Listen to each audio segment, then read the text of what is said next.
ان الحمد للہ والصلاة والسلام علی رسول اللہ اما بعد۔ محترم سامعین اور معزز ناظرین، شعبان المعظم کا مہینہ تقریباً نصف تک پہنچ چکا ہے۔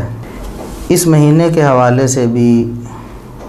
مسلمانوں میں بعض ایسے نظریات پائے جاتے ہیں جو قرآن و سنت کے منافی ہیں،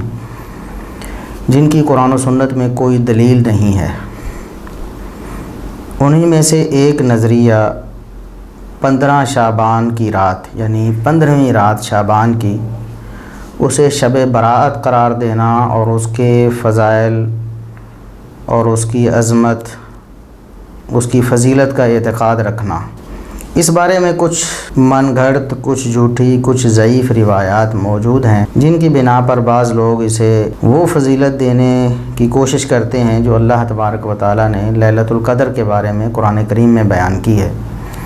اس حوالے سے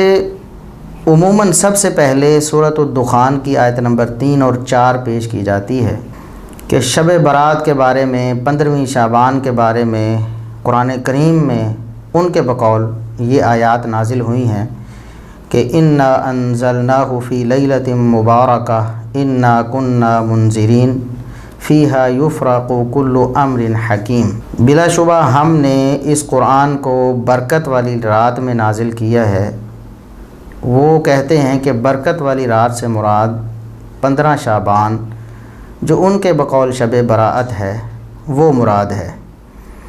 اور پھر اگلی آیت، چوتھی آیت، فیہا یفرق کل امر حکیم، ہر پر حکمت معاملے کا فیصلہ اس رات کیا جاتا ہے۔ تو ان لوگوں کا خیال یہ ہے کہ 15ویں شعبان کی رات جو ہے اس میں اہم فیصلے پورے سال کے کر دیے جاتے ہیں، اس لیے اس رات کی عبادت کرنا، اس میں خصوصی اہتمام کرنا، اس میں دعائیں کرنا، اس میں قیام کرنا، یہ بہت زیادہ فضیلت والا عمل ہے اور اس کا بہت زیادہ فائدہ ہوتا ہے۔ حالانکہ قرآن کریم نے خود ہی کئی مقامات پر اس چیز کی نفی کی۔ 2 آیات میں آپ کے سامنے تلاوت کروں گا، ابھی آپ کو سناؤں گا۔ ایک تو سورۃ القدر کی آیت نمبر 1 ہے۔ اللہ تبارک و تعالیٰ نے ارشاد فرمایا انا انزلناہ فی لیلۃ القدر، بلا شبہ ہم نے اس قرآن کو لیلۃ القدر میں نازل کیا۔ اب لیلۃ القدر تو ہر مسلمان کو معلوم ہے اور یہ اتفاقی بات ہے کہ وہ رمضان المبارک میں آتی ہے۔ دوسرے مقام پر دوسری آیت جو میں پیش کرنا چاہتا ہوں اسی کی تائید میں، وہ سورہ بقرہ کی آیت نمبر 185 ہے۔ اللہ تبارک و تعالیٰ نے ارشاد فرمایا شہر رمضان الذی انزل فیہ القرآن، رمضان وہ مبارک مہینہ ہے جس میں اللہ تبارک و تعالیٰ نے قرآن نازل فرمایا۔ تو یہ بات بالکل صاف ہو گئی ہے کہ لیلۃ القدر بھی رمضان میں ہے، قرآن کا نزول بھی رمضان میں ہے، اور جو دوسری آیت سورۃ الدخان کی جس کو 15 شعبان پر فٹ کرنے کی کوشش کی جاتی ہے اس سے مراد بھی لیلۃ القدر ہے، کیونکہ سورۃ القدر میں اللہ نے فرمایا ہم نے اس کو لیلۃ القدر میں نازل فرمایا، اور سورۃ الدخان میں فرمایا ہم نے اس کو لیلہ مبارکہ میں نازل فرمایا، برکت والی رات میں۔ وہی رات برکت والی ہے، اسے ہی لیلۃ القدر کہا گیا۔ اور پھر تیسرا مقام جو میں نے آپ کو سورہ بقرہ کی آیت نمبر 185 بتائی کہ رمضان مبارک کے مہینے میں ہی قرآن نازل کیا گیا۔ اب قرآن نے ہی خاص کر دیا ہے کہ یہ 2 جگہ جو رات کا ذکر ہے، ایک جگہ لیلہ مبارکہ اور دوسری جگہ لیلۃ القدر کا لفظ ہے، ان دونوں جگہ پر مراد رمضان مبارک کے اندر آنے والی رات ہے، کیونکہ قرآن کے نزول کا تذکرہ ان دونوں راتوں میں بیان کیا گیا، اور اس جگہ قرآن کے نزول کا مہینہ بتایا گیا ہے کہ وہ رمضان مبارک کا ہی مہینہ ہے۔ اس حوالے سے میں صرف ایک قول ذکر کروں گا کہ اس آیت کو جو سورۃ الدخان کی آیت نمبر 3 اور 4 ہے کہ ہم نے قرآن کو مبارک رات میں نازل کیا اور اس رات میں اہم فیصلے کیے جاتے ہیں، اسے 15 شعبان پر فٹ کرنا یا اس سے مراد 15 شعبان لینا، یہ قرآن کریم کی غلط تفسیر ہے، یہ صحیح تفسیر نہیں ہے۔ علامہ ابن العربی رحمہ اللہ تعالی، ان کی جو قرآن کریم کی تفسیر پر مشتمل ایک عظیم الشان کتاب ہے احکام القرآن، اس میں اسی آیت کی تفسیر میں کہ انا انزلناہ فی لیلۃ مبارکہ اور فیہا یفرق کل امر حکیم، اسی آیت کی تفسیر میں وہ فرماتے ہیں کہ وَمِنْهُمْ مَنْ قَالَ إِنَّهَا لَيْلَةُ النِّصْفِ مِنْ شعبان۔ بعض لوگوں کا یہ خیال ہے کہ یہاں سورۃ الدخان میں جس لیلہ مبارکہ کا ذکر کیا گیا ہے اس سے مراد شعبان کی 15ویں رات ہے، نصف شعبان کی رات ہے۔ بعض لوگوں کا یہ خیال ہے، لیکن وَهُوَ باطل، یہ بالکل غلط خیال ہے، باطل خیال ہے، لأن اللہ تعالیٰ فی کتابہ الصادق القاطع، کیونکہ اللہ تبارک و تعالیٰ نے اپنی سچی اور قطعی کتاب میں یہ بات ارشاد فرما دی کہ شہر رمضان الذی انزل فیہ القرآن، کہ رمضان کے مہینے میں قرآن نازل ہوا، لہٰذا یہاں سے جو لیلہ مبارکہ ہے اس سے مراد لیلۃ القدر ہی ہے، وہ شعبان کی رات نہیں ہو سکتی، وہ رمضان ہی کی رات ہوگی۔ فنص علی ان میقات نزولہ رمضان، اللہ تبارک و تعالیٰ نے بڑے واضح اور دو ٹوک الفاظ میں یہ بتایا ہے کہ قرآن کریم کے نزول کا مہینہ رمضان ہے، شعبان نہیں ہے۔ اللہ تبارک و تعالیٰ نے اس آیت میں اسے لیلۃ المبارکہ کہہ کر تعبیر کیا ہے۔ فمن زعم انہ فی غیرہ فقد اعظم الفریۃ علی اللہ، وہ بڑے سخت الفاظ استعمال کرتے ہیں علامہ ابن العربی رحمہ اللہ تعالیٰ۔ وہ فرماتے ہیں کہ جو شخص یہ سمجھتا ہے کہ اس سے مراد شعبان کی 15ویں رات ہے، وہ تو اللہ تبارک و تعالیٰ پر معاذ اللہ جھوٹ باندھنے کی کوشش کرتا ہے، کیونکہ اللہ تبارک و تعالیٰ نے دوسرے مقام پر قرآن کے نزول کا مہینہ رمضان کو بتایا ہے، تو شعبان کی خود ہی نفی ہوگی۔ اب بھی جو قرآن کریم پڑھنے کے باوجود کہتا ہے کہ نہیں شعبان مراد ہے، تو وہ انتہائی غلط کہتا ہے۔ اگر جان بوجھ کر کہتا ہے تو وہ اللہ پر بہتان باندھتا ہے۔ وَلَيْسَ فِي لَيْلَةِ النِّصْفِ مِنْ شَعْبَانَ حَدِيثٌ يُعَوَّلُ عَلَيْهِ، اس سے آگے وہ بات ہے جس پر ہم آگے تھوڑی سی تفصیل کرنے والے ہیں کہ شعبان کی نصف رات کے بارے میں کوئی ایسی حدیث ثابت نہیں ہے جس پر اعتماد کیا جا سکے، یعنی کوئی صحیح حدیث نہیں ہے۔ ایک تو قرآن کریم کی یہ آیات پیش کرنے کی کوشش کی جاتی ہے، سورۃ الدخان کی آیت نمبر 3 اور 4، اس کا معاملہ تو صاف ہو گیا، اس کی وضاحت بھی ہو گئی۔ اب جو روایات پیش کی جاتی ہیں جھوٹی ہیں، من گھڑت ہیں اور کم از کم ضعیف روایات ہیں، ان کے بارے میں علامہ ابن العربی رحمہ اللہ تعالیٰ اسی آیت کی تفسیر میں فرماتے ہیں کہ وَلَيْسَ فِي لَيْلَةِ النِّصْفِ مِنْ شَعْبَانَ حَدِيثٌ يُعَوَّلُ عَلَيْهِ، لیلۃ النصف من شعبان یعنی 15ویں شعبان کی جو رات ہے، نصف شعبان کی رات ہے، اس کی فضیلت پر یا اس کی کوئی خصوصیت پر، اس کی منقبت پر کوئی ایسی حدیث نہیں جس پر اعتماد کیا جا سکے، لا فی فضلہا ولا فی نسخ الاجال فیہا، نہ تو اس کی فضیلت میں اور نہ اس میں تقدیریں لکھے جانے کے بارے میں کہ اگلے سال کے تمام فیصلے اس رات کو لکھ دیے جاتے ہیں، اس بارے میں بھی کوئی حدیث ثابت نہیں ہے۔ فلا تلتفتوا الیہا، لہٰذا اس کی طرف بالکل بھی التفات نہ کرو، ایسی جتنی بھی روایات ہیں ان کو بالکل آپ ان کی طرف توجہ ہی نہ کرو، کیونکہ کوئی حدیث ثابت نہیں ہے۔ اس کے بعد علامہ ابن القیم رحمہ اللہ تعالیٰ اپنی مشہور کتاب المنار المنیف میں لکھتے ہیں کہ لا یصح منہا شیء، 15ویں شعبان کی جو رات ہے اس کی فضیلت میں یا اس کی کسی خاص منقبت میں، اس میں تقدیر یا فیصلے لکھے جانے کے بارے میں کوئی بھی حدیث ثابت نہیں ہے۔ اور یہ بات صرف علماء حدیث یعنی محدثین اور اہل الحدیث نے ہی نہیں کہی، بلکہ ہمارے دیوبندی بھائیوں کے بھی علماء اس بات کا اقرار کرتے چلے آئے ہیں۔ علامہ یوسف بنوری دیوبندی وہ لکھتے ہیں، دیوبند میں ان کا ایک خاص مقام ہے، انہوں نے لکھا ہے اپنی مشہور کتاب معارف السنن میں، جو جامع ترمذی کی شرح انہوں نے لکھی ہے، اس میں وہ لکھتے ہیں کہ ولم اقف علی حدیث مسند مرفوع صحیح فی فضلہا، میرے علم میں ایسی کوئی متصل مرفوع صحیح حدیث نہیں آئی جس میں اس رات کی کوئی فضیلت بیان ہوئی ہو، یعنی جتنی بھی روایات ہیں نبی کریم صلی اللہ علیہ وسلم سے با سند متصل کوئی بھی ثابت نہیں ہے۔ یہ ان کا فیصلہ ہے معارف السنن جلد 5 صفحہ 419 میں۔ اسی طرح جناب تقی عثمانی دیوبندی صاحب، یہ بھی دیوبند مکتب فکر میں ایک بڑا جانا پہچانا اور معروف نام ہے، ان کے یعنی کبار مفتیان میں ان کا شمار ہوتا ہے۔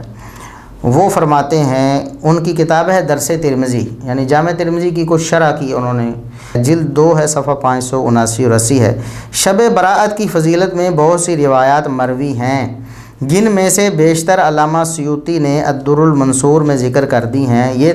تمام روایات سندن ضعیف ہیں۔ یعنی دیوبندی محققین اور علماء کا فیصلہ بھی یہ ہے کہ جو نصف شعبان یعنی 15 شعبان کی جو رات ہے جسے شب برات کہا جاتا ہے، اس کی فضیلت میں یا اس میں تقدیر لکھے جانے کے بارے میں یا اس میں فیصلے ہو جانے کے بارے میں کوئی بھی حدیث ثابت نہیں ہے۔ یہ تو ہو گیا نصف شعبان کی رات کا معاملہ کہ نہ تو قرآن کریم میں اس کی کوئی فضیلت ثابت ہوئی ہے۔ جو 2 آیات کوٹ کی جاتی ہیں یا فٹ کرنے کی کوشش کی جاتی ہے ان کو نصف شعبان پر، بالکل غلط ہے اور قرآن کریم کے اپنے فیصلے کے ہی خلاف ہے۔ دوسرا، جو روایات اس بارے میں آئی ہیں وہ اصول محدثین کے مطابق ثابت نہیں ہے، اور اس کا اقرار نہ صرف محدثین نے کیا ہے بلکہ علماء دیوبند نے بھی محدثین کرام کے فیصلے کو تسلیم کیا ہے کہ ایسی کوئی روایت ثابت نہیں ہے۔ جن بعض علماء نے ان کو صحیح یا حسن کہہ دیا کسی ایک روایت کو، تو ان کا اجتہاد درست نہیں ہے، انہیں غلطی لگی ہے۔ اب ہم آتے ہیں کہ 15 شعبان کا روزہ کیسا ہے۔ 15 شعبان کا روزہ،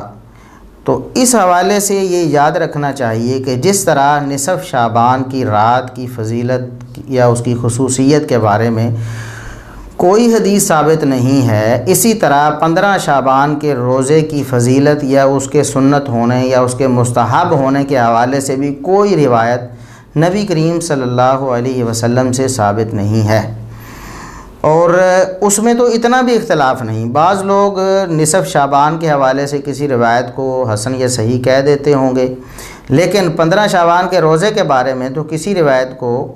نہ محدثین نے صحیح کہا ہے اور نہ دوسرا کوئی ایسی ہمت کر سکا ہے۔ اس کے بارے میں ایک تو یہ بات ہے کہ نبی کریم صلی اللہ علیہ وسلم جب کسی دن کے ساتھ کسی عبادت کو خاص نہ کریں تو امتی کے لیے یہ جائز نہیں کہ اس دن یا اس وقت کے ساتھ اس عبادت کو خاص کر لے۔ اس کی ایک مثال صحیح مسلم کی 1144 نمبر حدیث ہے۔ یہ حدیث نمبر ہے، سند نمبر نہیں ہے۔ سیدنا ابو ہریرہ رضی اللہ تعالیٰ عنہ نبی کریم صلی اللہ علیہ وسلم سے بیان کرتے ہیں کہ آپ نے فرمایا لا تختصوا لیلۃ الجمعۃ بقیام من بین اللیالی، جمعے کی رات کو قیام کے ساتھ خاص نہ کرو باقی راتوں کو چھوڑ کر، اور ولا تخصوا یوم الجمعۃ بصیام من بین الایام، اسی طرح دنوں میں سے جمعے کے دن کو روزے کے ساتھ خاص نہ کر لو باقی دنوں کو چھوڑ کر، الا ان یکون فی صوم یصومہ احدکم، ہاں استثنائی صورت یہ ہے کہ کوئی شخص اپنی روٹین میں روزے رکھ رہا ہے، مثال کے طور پر وہ محنت مزدوری کرتا ہے، اپنی چھٹی والے دن روزہ رکھتا ہے، اس کی چھٹی جمعے کے دن کو آتی ہے تو اس کی روزے کی روٹین کا وہ دن ہے تو وہ رکھ سکتا ہے، یا وہ کوئی شخص ایک دن چھوڑ کے ایک دن روزہ رکھتا ہے، اس روٹین میں اس کا دن آ جاتا ہے، یا کوئی ایام 20 کے روزے رکھتا ہے 13، 14، 15 کی، یا کوئی اور دن مہینے کے 3 اس نے خاص کیے ہیں کہ ان دنوں میں مجھے سہولت ہوتی ہے تو ان دنوں میں وہ روزہ رکھ لے، تو یہ اس سے مستثنا ہوگا۔ ویسے اگر ایک شخص باقی کسی رات کو قیام نہیں کرتا، وہ کہتا ہے کہ جمعے کی رات کو میں خاص طور پر قیام کیا کروں گا کیونکہ جمعے کی کوئی فضیلت جس طرح ثابت ہے حدیث میں، اسی طرح جمعے کے دن میں روزہ رکھا کروں گا، باقی دنوں فرصت بھی ہوتی ہے، موقع بھی ہوتا ہے، وہ روزہ نہیں رکھتا، لیکن جمعے کے دن روزہ رکھتا ہے اس لیے کہ شاید اس میں کوئی خاص فضیلت ہے، تو نبی کریم صلی اللہ علیہ وسلم نے اس سے منع فرما دیا۔ تو جب جمعے کے دن جس کی فضیلت احادیث میں ثابت ہے، بہت ساری احادیث ہیں، خیر یوم طلعت علیہ الشمس، صحیح مسلم وغیرہ کی حدیث ہے، سب سے بہترین دن جس میں سورج طلوع ہوا ہے، یعنی کائنات میں جتنے بھی دن آج تک آئے ہیں یا تا قیامت آئیں گے ان میں سے سب سے بہترین دن جمعے کا دن ہوتا ہے، تو سب دنوں کا سردار یہ جمعہ کا دن ہے۔ اس کے اور بھی فضائل احادیث میں بیان ہوئے ہیں، اس میں کون کون سے اہم معاملات اللہ تبارک و تعالیٰ نے سر انجام دیے وہ بھی منقول ہیں۔ اتنی فضیلت کے باوجود اس دن کو روزے کے ساتھ خاص نہیں کیا جا سکتا، منع فرما دیا گیا۔ تو اگر کوئی 15 شعبان کو بغیر فضیلت کے ہی، یعنی اس کی فضیلت بھی کوئی ثابت نہیں، پھر بھی روزے کے ساتھ خاص کر لے، دلیل شرعی بھی کوئی نہیں، نبی کریم صلی اللہ علیہ وسلم سے اس کا ثبوت کوئی نہیں، تو وہ نبی کریم صلی اللہ علیہ وسلم کی اس حدیث کی روح سے آپ صلی اللہ علیہ وسلم کی نافرمانی کرے گا، کیونکہ ایسا کرنا جائز نہیں ہے۔ ایک مثال اس حوالے سے میں عرض کر دوں کہ اتباع سنت کا کیا جذبہ صحابہ کرام میں تھا اور ان کا کیا موقف تھا، اور کسی عبادت کو کسی خاص وقت کے ساتھ یا کسی خاص دن کے ساتھ اس کو خاص کر لینا اپنی طرف سے، اس کی شریعت میں کیا حیثیت ہے، یہ جامع ترمذی کی 2738 نمبر حدیث ہے، 2738 نمبر۔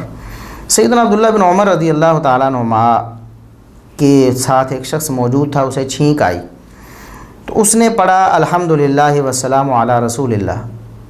اللہ کا شکر ادا کرتا ہوں اور اللہ کے رسول صلی اللہ علیہ وسلم پر سلام بھیجتا ہوں۔ سیدنا عبداللہ بن عمر رضی اللہ تعالیٰ عنہما فوراً چونک اٹھے اور اسے فرمایا کہ وَأَنَا أَقُولُ الْحَمْدُلِلَّهِ وَالسَّلَامُ عَلَىٰ رَسُولِ اللَّهِ، میں بھی یہ کہتا ہوں، اللہ کی تعریف میں بھی کرتا ہوں، نبی کریم صلی اللہ علیہ وسلم پر درود میں بھی بھیجتا ہوں۔ وَلَيْسَ هَكَذَا عَلَّمَنَا رسول اللہ صلی اللہ علیہ وسلم، لیکن اس موقع پر چھینک مارنے کے بعد رسول اللہ صلی اللہ علیہ وسلم نے دعا اس طرح ہمیں نہیں سکھائی، لہذا اس طرح کہنا درست نہیں ہے۔ علمنا ان نقول الحمدللہ علی کل حال، چھینک مارنے کے بعد تو نبی کریم صلی اللہ علیہ وسلم نے الحمدللہ علی کل حال سکھایا، یعنی اللہ کی حمد کے بیان کرنا چھینک مارنے کے بعد یہ نبی کریم صلی اللہ علیہ وسلم کی سنت ہے۔ سلام پڑھنا آپ صلی اللہ علیہ وسلم پر چھینک مارنے کے بعد یہ آپ صلی اللہ علیہ وسلم کی سنت نہیں ہے، لہذا ایسا نہیں کرنا۔ ایک شبہ جو عموماً اہل الحدیث پر وارد کیا جاتا ہے، جب وہ کہتے ہیں کہ فلاں ذکر جو ہے فلاں خاص دن فلاں خاص موقع پر آپ نے بنایا ہے، تو یہ درست نہیں ہے، آپ ایسا نہ کرو۔ یا جس طرح 15 شعبان کے روزے سے ہم منع کرتے ہیں کہ خاص طور پر اس دن روزہ نہ رکھو، تو بعض لوگوں کے ذہنوں میں وہ خیال آتا ہے اور ظاہر ہے کہ وہ ایک شیطانی وسوسہ ہے۔ اسی وسوسے کا رد سیدنا عبداللہ بن عمر رضی اللہ تعالیٰ عنہما نے اپنی دور اندیشی سے اس وقت کر دیا، حالانکہ اس شخص نے یہ کوئی ایسی حیل و حجت پیش نہیں کی، وہ تو خاموش ہو گیا سن کر، لیکن سیدنا عبداللہ بن عمر رضی اللہ تعالیٰ عنہما ان کے ذہن میں یہ بات تھی کہ شاید اس کے ذہن میں آئے یا بعد میں کسی شخص کے ذہن میں یہ بات آ جائے کہ دیکھیں نبی کریم صلی اللہ علیہ وسلم پر سلام پڑھنا کون سا گناہ والا کام ہے، ذکر یہ تو ہے، درود پڑھنے کے فضائل ہیں، من صلی علیہ مرتن صلی اللہ علیہ عشرا، مجھ پر ایک دفعہ درود پڑھے گا جو اللہ اس پر 10 رحمتیں نازل فرمائے گا، کتنی فضیلت، اور بھی درود کے فضائل ہیں، تو فضیلت والا عمل ہے، تو میں کیوں روک رہا ہوں اسے؟ کیوں جی؟ یہ بات ہمارے جو خصوصاً بریلوی بھائی ہیں اور بسا اوقات دیوبندی بھائی ان کے ذہن میں بھی آتی ہے، وہ یہ کہتے ہیں کہ دیکھیں جی اس میں حرج کیا ہے، ذکر ہی تو ہے، ہم نے ذکر کی محفل سجائی ہے، ہم نے درود کی محفل لگائی ہے، اور ہم نے فلاں دن روزہ رکھا ہے، یا ہم نے فلاں رات خاص طور پر جس طرح شب جمعہ منائی جاتی ہے بعض علاقوں میں، ہمارے دیوبندی مکتبہ فکر میں عموماً ایسا ہوتا ہے، وہ فوراً ان کے ذہن میں یہی بات آتی ہے کہ دیکھیں یہ کون سا منع ہے، اچھا کام ہی تو ہے۔ تو سیدنا عبداللہ بن عمر رضی اللہ تعالیٰ عنہما جامع ترمذی کی صحیح حدیث کے مطابق وہ فرماتے ہیں کہ دیکھیں آپ کے ذہن میں یہ بات نہ آ جائے کہ یہ اچھا عمل ہے اور میں اسے روک رہا ہوں، دیکھیں میں اس کا قائل ہوں، اللہ کا ذکر کرنا، درود پڑھنا اور درود کی کثرت کرنا ہم بھی اس کے قائل ہیں، ہم بھی اس کی ترغیب دیتے ہیں، ہم اس کی فضیلت کو مانتے ہیں، ہم بھی پڑھتے ہیں۔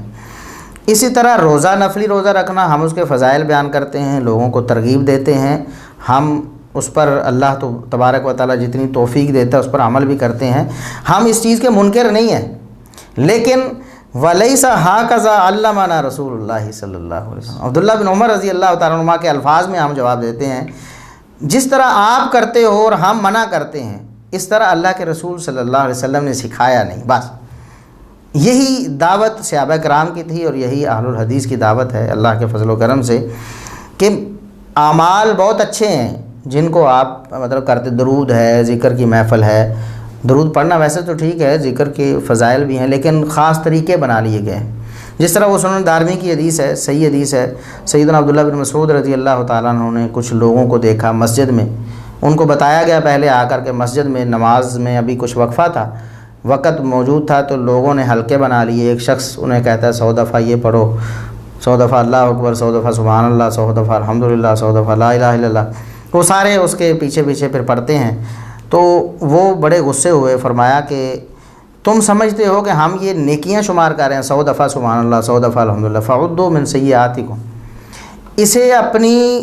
نیکی نہ سمجھو، اس کو اپنے گناہ شمار کرو کہ اتنی دفعہ تم نے گناہ کیا ہے، اللہ کو ناراض کیا ہے۔ تو پھر انہوں نے بڑے درد دل سے ایک بات کہی کہ دیکھیں نبی کریم صلی اللہ علیہ وسلم کے صحابہ ابھی اتنی کثرت سے موجود ہیں تمہارے اندر، آپ صلی اللہ علیہ وسلم دنیا سے گئے ابھی تھوڑا عرصہ ہوا، آپ کے برتن ابھی ٹوٹے نہیں ہیں جو ہمارے پاس موجود ہیں، آپ صلی اللہ علیہ وسلم کے مبارک کپڑے ہمارے پاس موجود ہیں، ابھی وہ بوسیدہ نہیں ہوئے ہیں، تو آج ہی تم نے دین میں نئے کام نکالنے شروع کر دیے ہیں۔ اور انہوں نے ایک انتہائی جامع جملہ ارشاد فرمایا بتاؤ کہ کیا تم جو طریقہ ابھی اختیار کر رہے ہو یہ محمد الرسول اللہ صلی اللہ علیہ وسلم کے لائے ہوئے طریقے سے زیادہ اچھا ہے؟ جواب دو، کیا ایسا ہے؟ اور ایسا اگر تم نہیں کہہ سکتے تو پھر ظاہر بات ہے کہ تم گمراہی کا دروازہ کھول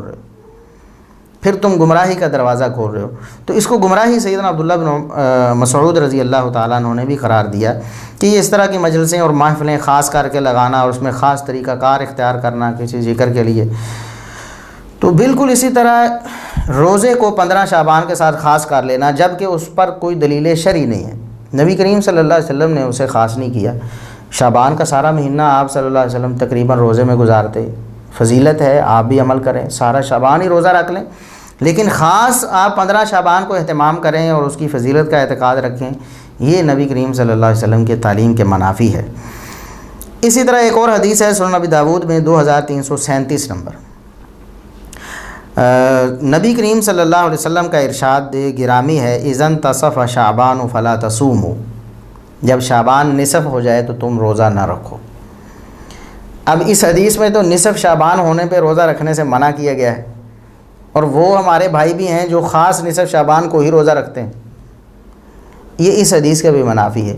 اس حدیث کا مطلب یہ نہیں کہ نصف شعبان کے بعد روزہ نہیں رکھا جا سکتا، اس کا مطلب وہی ہے کہ روزے سارے شعبان میں ہی نبی کریم صلی اللہ علیہ وسلم سے مشروع ثابت ہیں، سارے شعبان میں ہی روزے رکھیں، جب فرصت ہو تب ہی رکھیں۔ لیکن ایک شخص رکھتا ہی نہیں، نصف شعبان تک بالکل نہیں رکھتا، اس کے پاس فرصت بھی ہے، موقع بھی ہے، رکھ بھی سکتا ہے، اسے پتہ بھی ہے، ترغیب بھی ہے، پھر بھی وہ نصف شعبان کو خاص کر لیتا ہے کہ اس سے آگے وہ رکھنا شروع کرے گا، یا خاص کوئی اس کے بارے میں اس کے ذہن میں بات ہے تو اس کو منع کر دیا گیا۔ تو یہ حدیث بھی ایک دلیل ہے کہ نصف شعبان کو خاص طور پر روزہ رکھنا، جبکہ نبی کریم صلی اللہ علیہ وسلم نصف شعبان کا نام لے کر منع فرما رہے ہیں کہ جب نصف شعبان ہو جائے تو روزہ نہ رکھیں۔ تو ظاہر ہے 15 شعبان کا دن نصف شعبان کا دن ہے، تو آپ صلی اللہ علیہ وسلم نے نام لے کر اس سے منع فرما دیا۔ اس کے باوجود بھی بعض لوگ مطلب اس کو فضیلت کے طور پر رکھتے ہیں، جو کہ درست نہیں ہے۔ کہ یہ تو بات تھی عام لوگوں کی، عام مسلمان جو ہیں، جن میں ہمارے بریلوی مکتبہ فکر کے لوگ ہیں اور دیوبندی مکتبہ فکر کے لوگ ہیں، وہ اپنے دلائل ضعیف روایات کو بناتے ہیں، یعنی وہ یہ نہیں کہتے کہ ہمارے پاس فلاں صحیح حدیث موجود ہے اس حوالے سے۔ لیکن مرزا محمد علی انجینئر صاحب وہ ہمیشہ تفردات میں پڑھتے ہیں، ایسی بات لے کے آتے ہیں جو امت مسلمہ خصوصاً اہل سنت والجماعت کے ہاں کبھی بھی رائج نہیں رہی ہوتی، یا قرآن و سنت کی آیات اور احادیث کا وہ فہم جو ہے، قرآن کی آیات اور نبی کریم صلی اللہ علیہ وسلم کے فرامین، آپ کی سنتوں کا وہ فہم جو اہل سنت نے کبھی نہیں لیا ہوتا، وہ اسے اختیار کرتے ہیں، یعنی ان کے جو ذہن میں آتا ہے اسے وہ قبول کرتے ہیں، جو ان کے ذہن میں نہیں آتا اس کو وہ رد کر دیتے ہیں۔ یہاں بھی انہوں نے ایک ایسا ہی کام کیا ہے، یعنی ساری امت ایک طرف ہے اور وہ بالکل دوسری سائڈ پہ کھڑے ہوئے۔ 15 شعبان کے بارے میں وہ کہتے ہیں جی 15 شعبان کا روزہ مسنون ہے۔ اب آگے میرے بھائیوں وہ ٹروتھ ریویلنگ 10ویں حدیث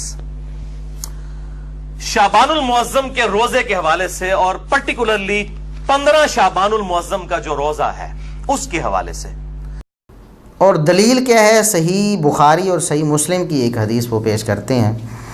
یہاں میں عرض کر دوں کہ صحیح بخاری اور صحیح مسلم کی ساری احادیث صحیح ہیں اور ہمارا ان پر ایمان ہے اور ہم ان پر عمل بھی کرتے ہیں، لیکن ان احادیث سے ثابت کیا ہوتا ہے؟ ہم فہم سلف کو ماننے والے ہیں، صحابہ کرام، تابعین، تبع تابعین اور ائمہ دین قرآن و سنت سے جو سمجھ کر ہمیں بتا گئے ہیں یا جو عمل کر گئے ہیں وہ ہمارے لیے مشعل راہ ہے، ہم اس سے سرے منہ منحرف نہیں ہوتے۔ لیکن مرزا صاحب ایک تو صحابہ کرام رضوان اللہ علیہم اجمعین کی شان، ان کی فضیلت کے حوالے سے بھی اہل سنت سے بالکل ایک سائڈ پہ ہیں، یعنی انہوں نے شیعوں کا طرز عمل اختیار کیا ہے، جو شیعوں کا طرز عمل ہے اہل سنت کا نہیں ہے۔ اس معاملے میں انہوں نے کن کا طرز عمل اختیار کیا ہے؟ وہ خود کہتے ہیں کہ یہ جو صحیح مسلم اور صحیح بخاری سے نصف شعبان کے روزے کا استنباط کرنا ہے، اس میں منفرد نہیں ہوں، کہتا میں اکیلا تھوڑا ہوں،